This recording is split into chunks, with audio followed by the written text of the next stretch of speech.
Ek wil vandag so 'n bietjie met jou praat oor die druk op Christene vandag.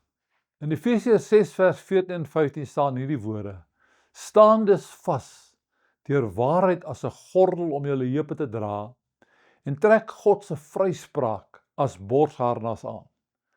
Trek die bereidheid om die goeie nuus van vrede te verkondig aan soos skoene aan julle voete.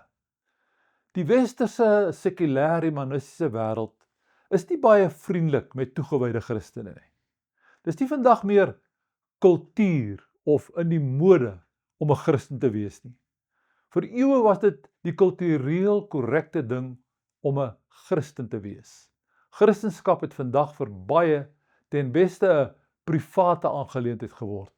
Iets persoonlik en nie publiek nie. Die sekulêre wêreld en die sekulêre media stoot meestal geestelik en geloofsake na die kantlyn. Menseregte, in teenstelling met God se regte, word sterk deur die weste, veral onder leiding van die Verenigde Nasies gedryf. Bybelse waardes en moraliteit word as fundamentalisme en fanatisme afgemaak. Verdraagsaamheid, selfs van die immorele en die absurde, word as die belangrikste deugde deesdae in ons wêreld beskou. Waarheid word op die altaar van verdraagsaamheid geoffer.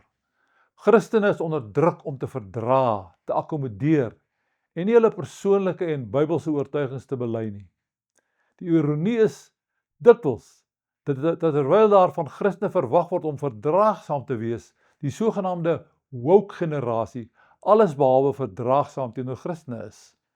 Hoe gereedelik bely ons onder sulke omstandighede dat ons aan Christus behoort, veral as ons alleen staan?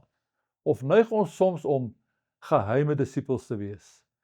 Dank die Here dat daar toenemend bekende persoonlikhede is, sportsterre, verhoogs- en televisiepersoonlikhede, sangers en kunstenaars, wat hulle getuienis dat hulle aan die Here behoort, onbeskroomd uitdra, ongeforseerd, eg, sonder om te dweep.